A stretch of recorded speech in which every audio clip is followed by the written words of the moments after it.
이 한명숙이라는 사람은 도대체 여권에서 어떤 존재예요? 그래서 뭐 제가 무슨 취지로 하시는 질문인지 잘 해석하기 어렵습니다. 아니 얼마나 대단한 존재이기에 그 한명숙을 구하기 위해서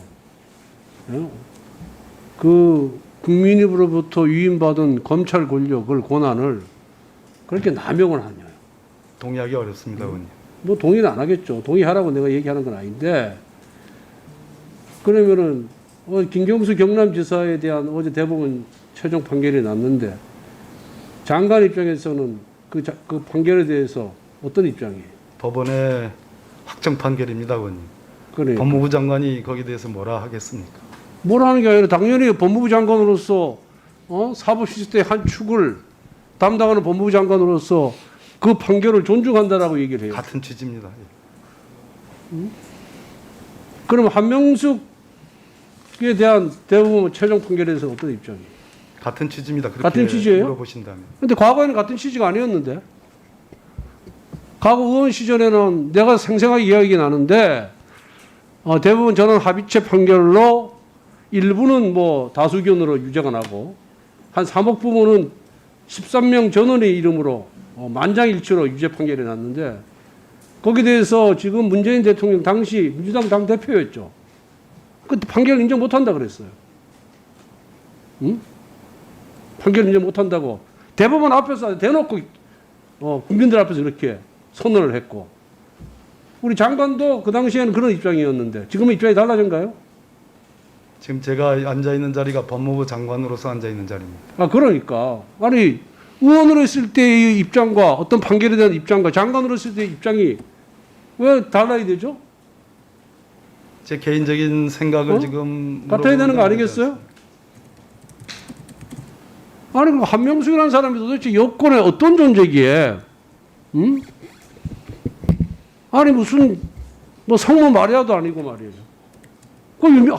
그 한명숙을 살리기 위해서 그렇게 일국의 제1야당 대표도 문제가 있다 그리고 제1야당의 국회의원 그 당시 국회의원들도 문제가 있다 그리고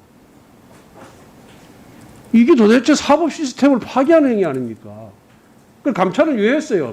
징계시효 다 지났는데 경고하려면은 다른 방법으로 조사해서 경고를 하면 되는 것이고 다른 방법으로 조사해서 문제가 있다면 제도 개선을 하면 되는 거예요. 아니, 공소시효 지난 사건을 수사합니까? 대답해도 되겠습니까? 왜?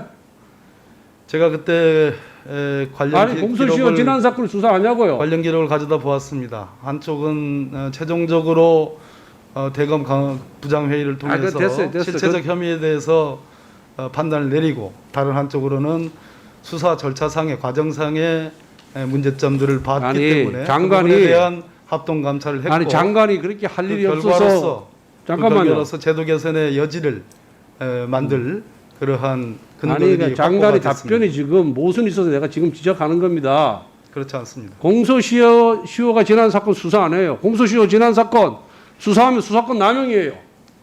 권력 남용이라는 얘기예요. 수사가 아니라 감찰이기 때문에 들어보세요. 시효와는 관계가 감찰도 없습니다. 마찬가지예요. 징계를 전제로 해서 감찰하는 겁니다. 징계시효 지난 사건을 왜 감찰을 합니까? 그게 일반적인 감찰이 아니라 일반적인 조사를 하면 되는 거예요. 응? 제도 개선 차원의 조사. 제도 개선을 위한 감찰할 수 있습니다, 의원님. 그래서 그런 말이 안 되는 그렇게 했고 그 다음에 뭐 100회 불러 조사를 했기 때문에 제도 개선하기 좋다 이거예요. 그러면 나도 한번 부탁하는데 내가 이런 얘기 안 하려고 그러는데 나도 기소돼서 1, 2심 무죄 받고 지금 대법원에 가 있는 거 알고 있죠? 제 사건. 저도 그 참고인이 검찰에서 양분한 검사장이 44번을 소환을 했어요. 그중에 진술조사가 남아있는 건 7번밖에 없어요. 나머지는 조사 보고서조차 없어. 그 부분에 대해서도 감찰 요청을 할 때 감찰을 해주세요. 할 용의가 있습니까? 무수히 그런 사건이 많아요. 지금 검찰에 의해서 뭐 이런 유해 수십 번을 불러서 기소를 해서 무죄가 난 사건도 많고 또 유죄가 난 사건도 있는데 그런 사건에 대해서도 하려면 똑같은 잣대로 감찰을 해줘야지. 왜 한명숙이면 감찰하냐 이거예요. 그러니까 공정성을 잃었다고 하는 겁니다. 그래서 무슨 얘기인지 아시겠어요? 무수히 그런 사건이 많았다라는 존경하는 우리 권성동 의원님의 지적에 대해서 충분히 공감을 하고 그렇기 때문에 이번 합동감찰의 결과로서의 제도 그게 개선에 아니라 협조해 주시고 동의해 주셨으면 그게 아니라 그 고맙겠다는 감찰을 말씀을 하려면은 야권 인사에 대한 수사에 대해서도 감찰을 해주고 여권도 해주고 이렇게 했으면은 비판이 적죠. 내로남불이 아니라는 소리를 듣죠. 그래도 공정하다, 공평하다 이런 얘기를 듣는데 자기 편이 수사받아서 유죄받은 거는 억울하다 해가지고 감찰을 하고 수사를 하고 난리 법석을 떨고 야권 인사에 대해서 수사하라 재판에 대해서는 아무것도 안 하는 거야. 이러니까 이 정권을 내로남불 정권이 하는 거 아닙니까 지금? 그 앞장서고 있는 사람이 지금 법무부 장관이에요 지금. 이동재 사건도 마찬가지입니다. 무죄가 났는데 이동재 사건 무죄가 났잖아요. 그죠? 그러면은 그 공범으로 되어 있는 한동훈 검사장에 대해서 사건 처리를 해야죠. 의원님께서 수사검사들이 그렇게 무죄로 처리하자라고 의견서를 계속해서 내는데도 검사장이 승인을 안 해줘. 그럼 이 검사장이 잘했는지 못했는지 감찰을 해야죠.